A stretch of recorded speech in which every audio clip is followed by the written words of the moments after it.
वनकम वंदनम स्वागतम नमस्ते सत श्री अकाल अस्सलाम वालेकुम। हेलो दोस्तों, मैं आपकी प्रिय दोस्त प्रियंका सभी का स्वागत करती हूँ टाइम्स ऑफ यूपीएससी के चैनल पे। देखिए, आज डेट है 9 अक्टूबर, वेडनेसडे है। तो जिस तरीके से हम डेली आर्टिकल्स डिस्कस करते हैं, देख लेते हैं आज भी कौन कौन से आर्टिकल्स हैं। और आपको पता होगा कि अभी रिसेंटली जम्मू एंड कश्मीर और हरियाणा में इलेक्शन हुआ है, ठीक है, जिसकी वजह से एक्चुअली पूरा न्यूज़ ही उस पर कवर है। और सबसे बड़ी बात पता है क्या, ये पॉलिटिकल ओरिएंटेड ज़्यादा है, यानी किस स्टेट को क्या है, क्या रिज़ल्ट आया। अभी हरियाणा का रिज़ल्ट डिक्लेयर हुआ है, जम्मू एंड कश्मीर का कल 8 को हुआ था, है ना।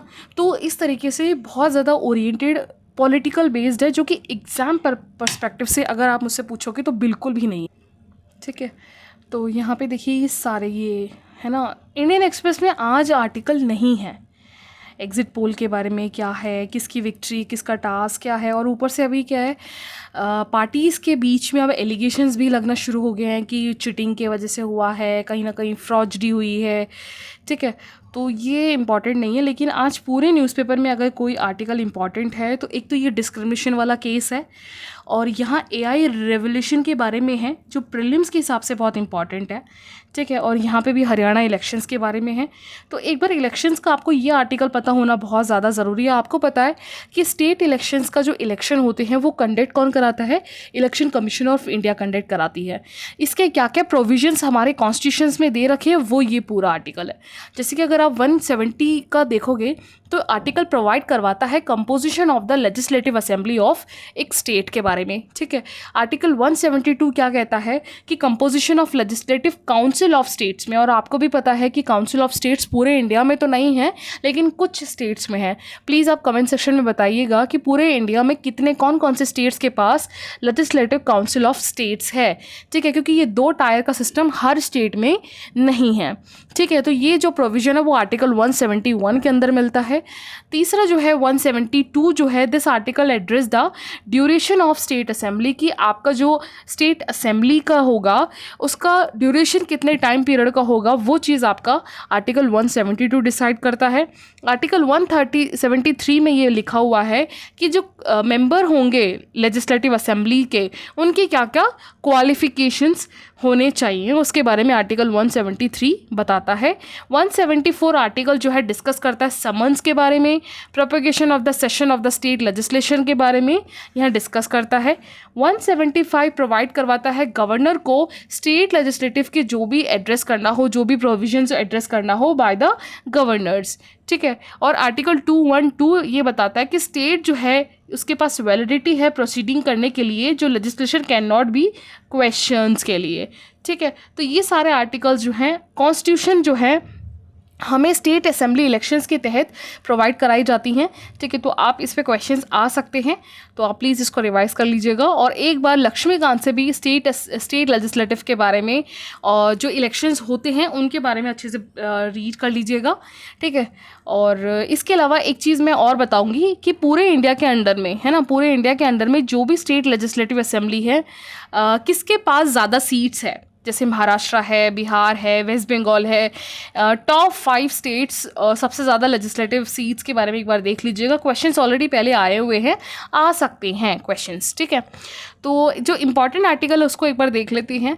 देखिए, आपको पता होगा कि अभी कुछ टाइम पहले, एक हफ्ते के अंदर में ही हमने एक आर्टिकल डिस्कस किया था कि एक्चुअली मध्य प्रदेश हो, आंध्र प्रदेश हो या गुजरात हो, बहुत सारे स्टेट्स के जेल में क्या हो रहा है कि जो जेल के काम होते हैं ना, जैसे सफाई करना, खाना बनाना, जेल में भी बहुत सारे काम होते हैं प्रिजनर्स के लिए, तो वहाँ पे ना कास्ट बेस्ड सिस्टम चल रहा है। इस चीज़ का एक पिटीशन फाइल किया गया था जिसमें चेंजेस की डिमांड करी गई थी। सुप्रीम कोर्ट की 3 जज बेंच ने इस चीज़ को जो है केस की सुनवाई करी थी, ठीक है। तो यहाँ पे उसी के बारे में यहाँ पे सुप्रीम कोर्ट ने स्ट्रक डाउन किया है इस सिस्टम को, और ये बोला है कि सीधा सीधा ये सिस्टम जो है जेल के अंदर में जो हो रहा है वो हमारे कॉन्स्टिट्यूशंस के फंडामेंटल राइट्स का सीधा उल्लंघन करता है, ठीक है। यहाँ पे मेन हेड कौन थे, चंद्रचूड़ जी थे। उन्होंने 148 पेज का एक रूलिंग निकाली है और इन्होंने सीधा सीधा बोला है स्टेट को कि जल्द से जल्द जो है इसमें स्टेट के जो भी प्रोविजंस हैं और यूटीज़ फीस में जो प्रोविजंस है जेल के, जो कास्ट बेस्ड सिस्टम में बना रखा है कि खाना ये बनाएगा, सफाई सीवर का ये काम करेगा,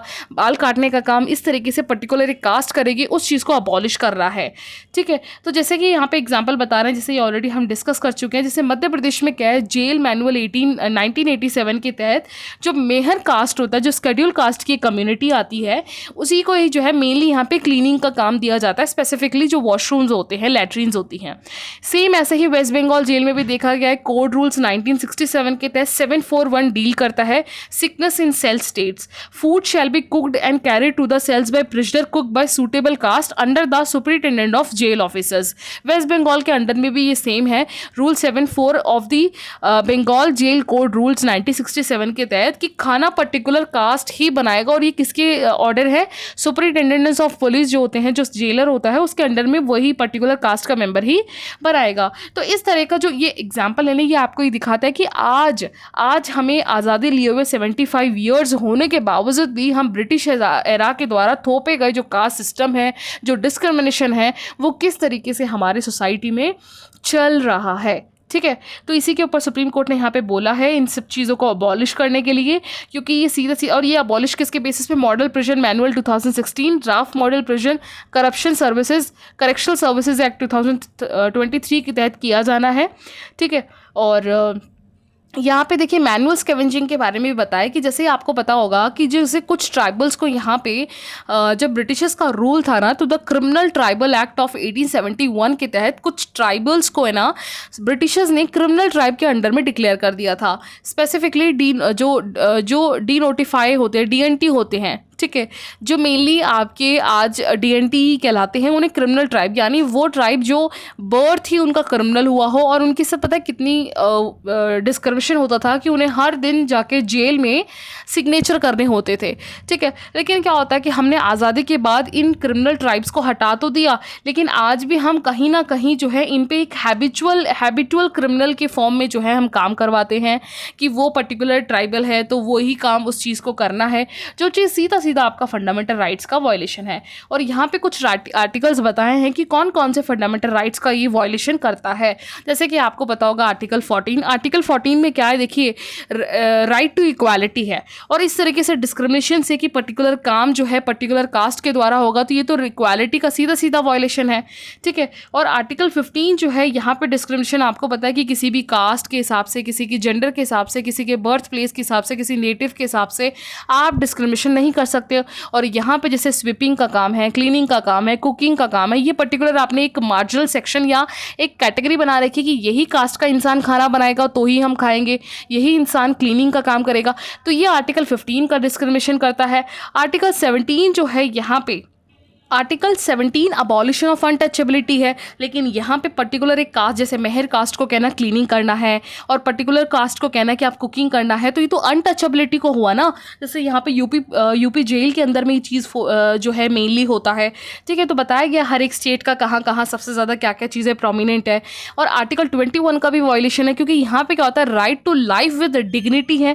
ठीक है, क्या होता है कि इस तरह के मार्जिनाइज सेक्शंस के अंडर में कास्ट को एक बैरियर के फॉर्म में रखना और किसी भी पर्सन को इसी के बेसिस पे डिस्क्रिमिनेट करना, उसको जो है उसके लाइफ और डिग्निटी के साथ कहीं ना कहीं डिस्क्रिमिनेशन किया जा रहा है। ठीक है, इसके अलावा prohibition of forced labour, article 23, उस पर्सन को, मान लीजिए कोई पर्सन अगर आपके सोसाइटी के क्लासिफिकेशन के अकॉर्डिंग कोई कास्ट से बिलोंग करता है, लेकिन आप उसे जोर जबरदस्त तो नहीं कर सकते ना कि भैया तू इस कास्ट से है और तुझे क्लीनिंग ही करना है, लेकिन यहाँ किया जाता है, और जो सीधा आपके आर्टिकल 23 का वायलेशन है, क्योंकि प्रोहिबिशन ऑफ फोर्स्ड लेबर के अंडर में ये चीज़ इनकलकेट की जाती है। ठीक है, तो इस तरीके से आपका मेनली देखिए ये प्रीलिम्स के हिसाब से बहुत ही इंपॉर्टेंट है, और मेंस के हिसाब से भी, कि आपका आर्टिकल 14, आर्टिकल 15, आर्टिकल 17, आर्टिकल 21 और आर्टिकल 23 का वायलेशन किया जाता है इन जेल्स के इस तरह के मैनुअल वर्क्स में।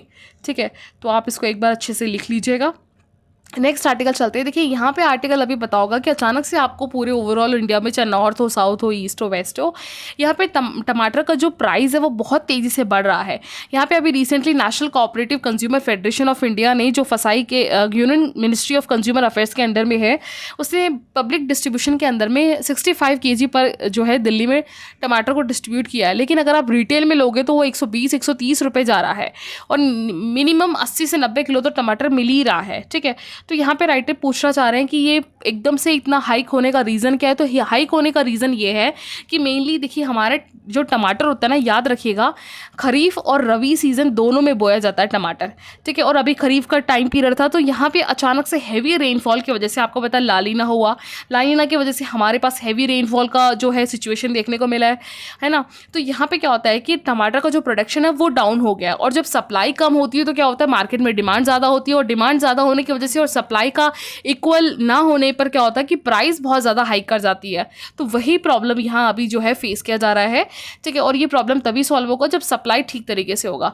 तो प्लीज़ आप ये कंफ्यूज मत हो जाइएगा कि जो टमाटर है वो खरीफ क्रॉप है, ये खरीफ और रबी दोनों में ही बोया जाता है, ठीक है। तो ये एक आर्टिकल था। और दूसरी आर्टिकल देखिए यहाँ पे अभी जो है आपको पता है यहाँ पे दो पर्सनालिटी है, मिस्टर जॉन हॉपफील्ड और जेफरी हिंटन है, ठीक है। इन्हें जो है नोबेल प्राइज़ मिला है फिज़िक्स में। इनका काम क्या है, आर्टिफिशियल न्यूरल नेटवर्क्स के लिए, ठीक है। और ये जो है सेम इन्होंने 2023 में भी इन्हें दिया गया था, किसको, प्रेयर एगोस्टोनी को मिला था, ठीक है। अब देखिए यहाँ पे बात आ जाती है कि ये आर्टिफिशियल न्यूरल नेटवर्क्स क्या है।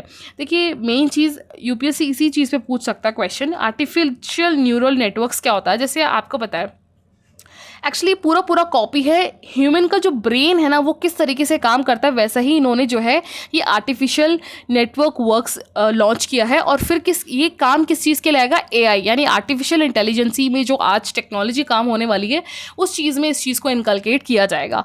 तो क्या है बेसिकली, देखिए क्या होता है कि जैसे आपके पास इन्फॉर्मेशन है, जैसे ह्यूमन के ब्रेन में क्या होता है, ह्यूमन का ब्रेन काम कैसे करता है कि बहुत सारे इन्फॉर्मेशन को पहले वो गैदर करता है और उसको वो हिडन तरीके से जो है आपस में न्यूरॉन्स को जोड़ता है। जैसे एक न्यूरॉन्स हो गई ये, ठीक है, एक न्यूरॉन्स दूसरे न्यूरॉन्स में जो इन्फॉर्मेशन है जो इसके इंपॉर्टेंस का उसको ऐड करेगा, फिर दूसरा न्यूरॉन्स तीसरे या चौथे न्यूरॉन्स जो इसके पास इसकी इन्फॉर्मेशन है या इसके काम की है वो उसको ऐड करेगा। तो इस तरीके से एक से दूसरा जुड़ के पहला वाला तीसरे भी जुड़ सकता है, दूसरा वाला पहले से जुड़ सकता है या फिर पांचवें से जुड़ सकता है, क्योंकि उनके नीड्स उनके डेटा के अकॉर्डिंग वो आपस में कनेक्ट हो जाती हैं। इस तरीके से आपका न्यूरॉन काम करता है। तो सेम ही यहाँ पे जो आर्टिफिशियल न्यूरॉन नेटवर्क वर्क है वो काम करता है, बस इसमें इनपुट दिखता है, हिडन काम नहीं दिखता जो अंदर होता है, और फाइनली आउटपुट फाइनल होके आता है। जैसे कि आप सिंपली कह सकते हो कि जैसे हम यूपीएससी में पढ़ते हैं, आपको पता है हमें कितने सारे सब्जेक्ट्स पढ़ने होते हैं, जीएस में भी GS1 में भी हिस्ट्री है, हिस्ट्री में भी वर्ल्ड है, इंडियन है, आर्ट एंड कल्चर है, मिडिवल है, एंशिएंट है, फिर ज्योग्राफी में भी इंडिया और वर्ल्ड की यानी फिजिकल और ह्यूमन ज्योग्राफी है। इसके अलावा आप सोसाइटी भी आपको पढ़ना पड़ता है, GS2 है, GS3 है, GS4 है, ऑप्शनल्स हैं।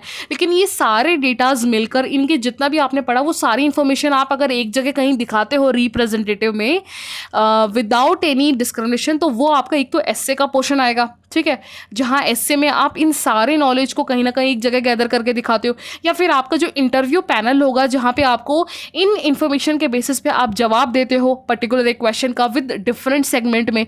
तो वैसे ही आपका ये जो है ये आर्टिफिशियल न्यूरल नेटवर्क काम करता है, ठीक है। स्पेसिफिकली इसका यूज़ जो है एआई में किया जाएगा, ठीक है। तो यहाँ पे इसी चीज़ के लिए जो है ऑल्दो देखिए एआई का जो अब यूज़ जो है पिछले 2 साल से होना ज़्यादा हुआ है, लेकिन इसकी खोज इन्होंने 1980 से ही शुरू कर दिया था। तो इन्हें अब जाके नोबेल प्राइज़ इन्हें दिया जा रहा है। तो यही पूरा आर्टिकल था। तो एग्ज़ाम में आ सकता है कि आर्टिफिशियल न्यूरल नेटवर्क्स होता क्या है ये। तो सिमिलरली ये ब्रेन की तरह काम करता है, याद रखिएगा, ठीक है। और ये आपका देखिए ये इलेक्शंस है। बाकी आज का यही आर्टिकल था। Thank you.